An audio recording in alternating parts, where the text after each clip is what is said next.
Everyone, तो आज इस चैप्टर में हम पढ़ने वाले हैं कि चिपको आंदोलन कब हुआ, कहाँ हुआ, कैसे हुआ, किस किस ने इसमें अपना सहयोग दिया।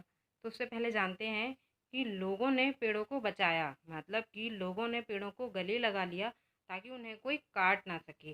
तो आज इसी के बारे में हम जानेंगे कि ये कब हुआ, कहाँ हुआ, कैसे हुआ। तो चिपको आंदोलन जो है 1970 में आरंभ किया गया था। गाइज, मैंने जितना सिंपल हो सके उतना सिंपल लाइंस को लिखने की भी कोशिश की है, और मैंने जो बोला है वो भी बहुत सिंपल बोला ताकि अच्छे से समझ में आ जाए।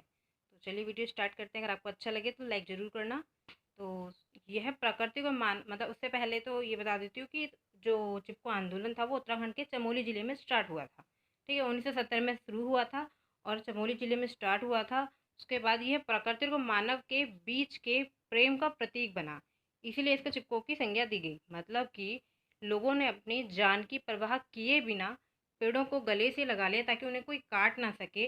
तो ये प्रकृति को और मानव के बीच के प्रेम को दर्शाता है, तो इसी को प्रतीक मानकर जो है चिपको की संज्ञा दी गई। इसमें लोगों ने पेड़ों को गले लगा लिया था ताकि इन्हें कोई काट ना सके। ये भी मैंने लिख दिया ताकि आपको अच्छे से समझ में आ जाए। और अलकनंदा वाली भूमि पर यह आंदोलन उपजा था, मतलब वहाँ से स्टार्ट हुआ था 1970 में। वहाँ पर क्या हुआ था, अलकनंदा पर बहुत ज़्यादा बड़ी, मतलब बहुत ज़्यादा क्या कहते हैं, भयंकर बाढ़ आई थी जिससे बहुत सारा नुकसान हुआ था। नुकसान जैसे कि 5 बड़े पुल टूट गए थे, हज़ारों मवेशी मारे गए थे, जानवर, और लाखों रुपए की लकड़ी जो ईंधन है वो नष्ट हो गई थी, पानी में बहकर चली गई थी बाढ़ में।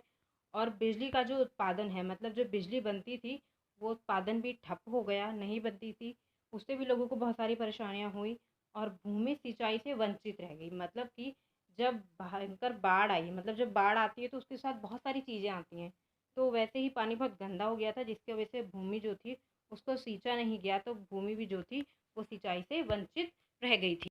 विभाग ने जो खेल-कूद का सामान बनाने वाली कंपनी थी, इलाहाबाद की सीमेंट कंपनी, उसको अंगूर के पेड़ काटने की इजाज़त दे दी थी। तो वन विभाग ने खेल-कूद का सामान बनाने के लिए कंपनी को अंगूर के 2451 पेड़ ठेके पे दिए थे काटने के लिए। तो ये जो अंगूर की जो लकड़ी थी गाइस, बहुत ही अच्छी थी ये, मतलब बहुत हल्की होती थी, मजबूत होती थी, हल्की के साथ-साथ। और खेती-बाड़ी के जो भी औज़ार होते थे, मतलब जो भी सामान होता था वो इन्हीं से बनाया जाता था क्योंकि यह मजबूत भी थी और हल्की भी थी उठाने में। उसके बाद बैल का जुआ जो था इसी लकड़ी से बनाया जाता रहा है, क्योंकि जो है ये लकड़ी बहुत हल्की भी होती है और मजबूत भी होती है, तो बैल ज़्यादा थकती भी नहीं है और आराम से होता भी रहता है काम। तो और ये जो लकड़ियाँ थी ये बहुत सालों तक, मतलब वर्षों तक टिकी रहती थी, ख़राब नहीं होती थी और ये इस मौसम के अनुकूल थी। तो ये सारी जो है इन लकड़ियों की, इस अंगूर के पेड़ की जो लकड़ी थी उसकी खासियत थी। तो चंडी प्रसाद भट्ट के नेतृत्व में 14 फरवरी 1974 को एक सभा की गई।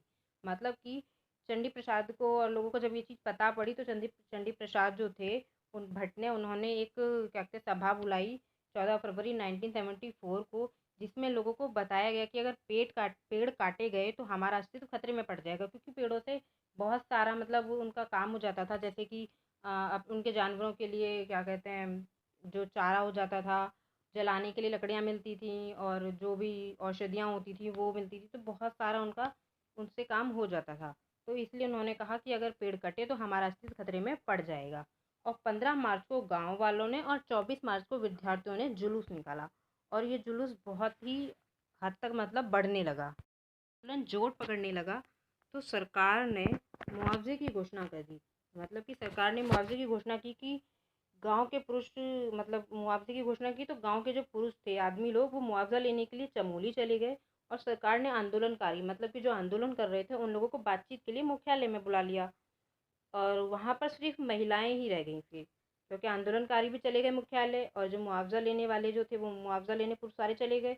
तो गांव में सिर्फ महिलाएं ही बची थी। तो इसी मौके का लाभ उठाते हुए ठेकेदार और वन अधिकारी जंगल में घुस गए, और महिलाओं ने हिम्मत नहीं हारी। जब ये लोग घुस गए पेड़ काटने के लिए तो महिलाओं ने हिम्मत नहीं हारी और बिना जान की परवाह किए 27 औरतों ने श्रीमती गौरा देवी के नेतृत्व में, मतलब गौरा देवी ने कहा तो उनके नेतृत्व में चिपको आंदोलन शुरू कर दिया। और इस तरीके से जो है चिपको आंदोलन शुरू हुआ। तो इस प्रकार 26 मार्च 1974 को स्वतंत्र भारत के प्रथम पर्यावरण आंदोलन की नींव रखी गई। तो गाइस, आपको वीडियो कैसी लगी कमेंट करके ज़रूर बताना, और इजी थी कि नहीं वो भी बताना, एंड अच्छी लगे तो लाइक करना।